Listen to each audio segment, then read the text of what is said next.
tapis. Le magnifique tapis de Christophe Miossec.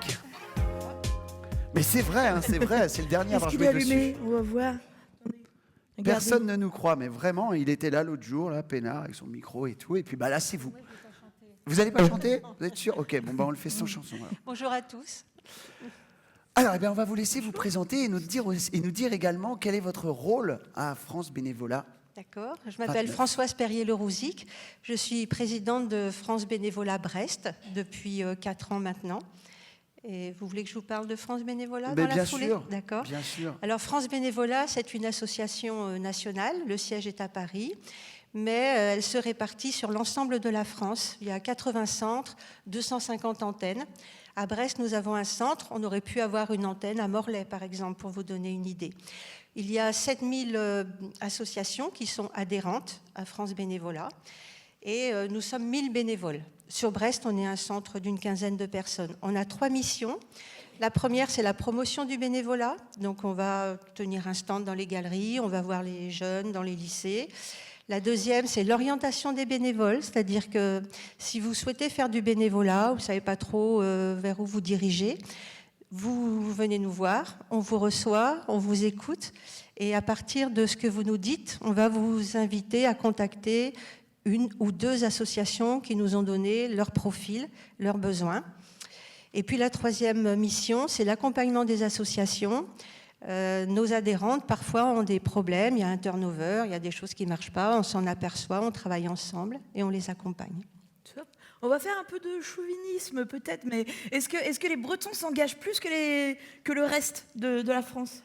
Alors, effectivement, il y a une enquête qui a été faite par l'IFOP, ouais, c'est ça, mars-avril 2025, donc c'est tout récent. Et en fait, je vais prendre mes notes pour ne pas vous dire de bêtises, mais effectivement, il y a une différence entre les Bretons et le reste de la France. Ouais, surtout au niveau des Glénans. Au Glénan, Voilà. vraiment, Oui. c'est encore plus. J'ai noté Et Carantec. Carantec aussi. Voilà. Alors, en fait, il y a 26% de Bretons qui donnent leur temps à l'activité d'une association contre 21% au niveau national. Bah oui, applaudissez-vous. Bah oui. Bien sûr. Même si vous n'êtes pas bénévole, applaudissez quand même. On a 13% de Bretons qui assurent la stabilité d'une association, qui sont là régulièrement, contre 11% au national. Pareil, c'est intéressant. Et on a un engagement régulier qui est davantage présent. Alors, chez les plus modestes, 20% en Bretagne, 16% au niveau national. Alors ça m'a un peu interpellée aussi. Pourquoi cet engagement fort, plutôt en Bretagne que le reste du territoire français? Pourquoi chez les plus modestes? Je me suis posé des questions. J'ai pas vraiment trouvé de réponse. Je me suis demandé si la région était moins riche. Je sais pas. Je me suis demandé si c'était l'éloignement. Au niveau historique, on n'avait peut-être pas les bonnes routes. On vivait peut-être entre nous, ce qui développait des liens sociaux importants. Et puis j'ai trouvé une idée de Monsieur Pierre Pouliquin, donc il est vice-président du Conseil régional en charge de la vie associative, et il disait qu'un Breton sur 2 adhère à une association contre une moyenne nationale, encore une fois, d'1 sur 3. Il expliquait que cette implication est due à l'histoire de la Bretagne, marquée par des solidarités territoriales puissantes et une transmission intergénérationnelle du bénévolat. C'est dans notre ADN, en fait. Voilà, c'est ça. C'est beau. Voilà, c'est dans notre ADN. On ne peut rien y faire, on est au top et on le reste. Ça, c'est... Et on reste modeste et beau. C'est dingue. Et en parlant de rester, comment vous faites, vous, pour travailler la fidélisation? Alors, j'ai bien retenu les propos de Mathieu et Gillian. Je suis entièrement d'accord avec les mots qu'ils ont employés. Alors, ils en ont employé plein. Ouais, mais ils ont employé d'abord... j'ai senti qu'ils avaient envie d'avoir des jeunes, déjà, c'est important. Ils ont parlé d'accueil, ça c'est très important. Ils ont parlé d'accompagnement. Ils ont parlé de partage, d'apprentissage. Ça aussi, c'est important. Quand on accueille un jeune, il faut l'accueillir, lui présenter l'association, tenir compte de ses envies.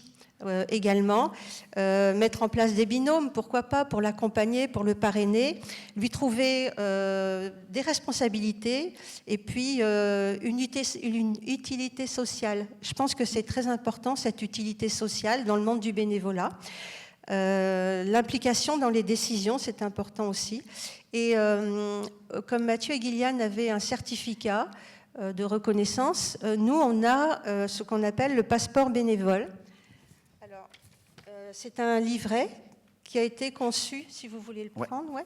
C'est un livret qui a été conçu par France Bénévolat. En fait, c'est un document tout à fait personnel. À l'intérieur, il y a une feuille qui reprend le bilan de la personne, hein, jeune ou moins jeune, bénévolat en fait. Et il y a le descriptif de la mission bénévole qui est effectuée, puis un bilan qui est effectué après avec le président de l'association ou la présidente. Et tout ça est validé et reconnu par le ministère de la Jeunesse et de l'Éducation, France Travail, etc. Donc c'est valable dans la validation des acquis, mais ça a aussi une reconnaissance du travail, de la mission bénévole.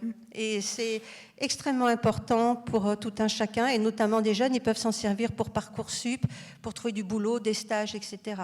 Donc, si vous êtes intéressé, si vous avez des stagiaires, ben, vous venez chez France Bénévolat, à la Maison des Assos, et on vous les donnera. Super.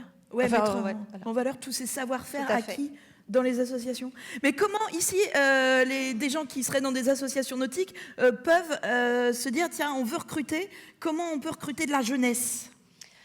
Ou pas que Ou de pas- la jeunesse. ou pas- oui, en fait, La c'est jeunesse. La jeunesse. Ok, Mais c'est, d'accord. alors, c'est les jeunes et les moins jeunes, et milieu nautique ou pas nautique, mais c'est vrai que pour les jeunes, alors quel que soit le milieu associatif, hein, nautique ou pas, toujours les mêmes termes, hein, les recevoir, proposer des missions spécifiques, et surtout, je pense qu'il faut que les associations, aujourd'hui, elles s'adaptent. La société a changé, et il est temps vraiment de se remettre en cause.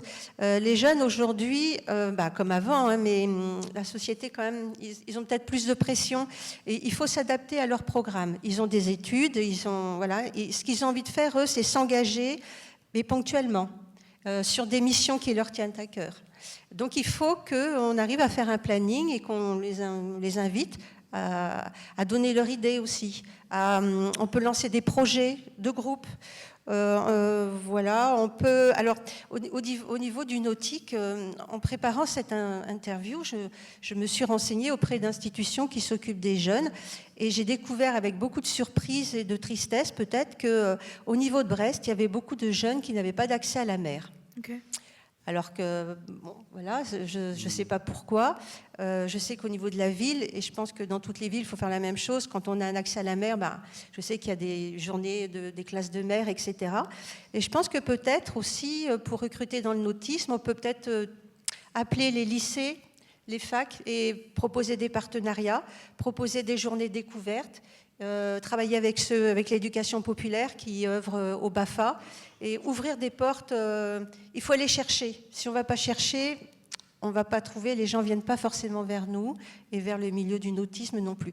Là, Mathieu et Gillian ont donné envie, et c'est ce qu'il faut faire. Eh bien, merci beaucoup. Un grand merci à vous.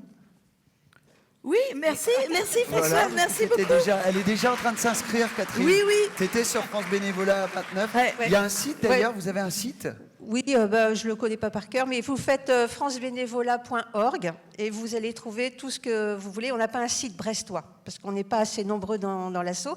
Par contre, je voulais terminer cette petite allocution en vous disant qu'on organise avec la ville de Brest le forum de l'engagement et du bénévolat au Capucin le 11 octobre. Donc je vous invite à venir nous retrouver et à retrouver plein d'associations qui vous tendent les bras pour vous accueillir avec plaisir. Bonne fin de journée. Merci Merci. beaucoup. Merci.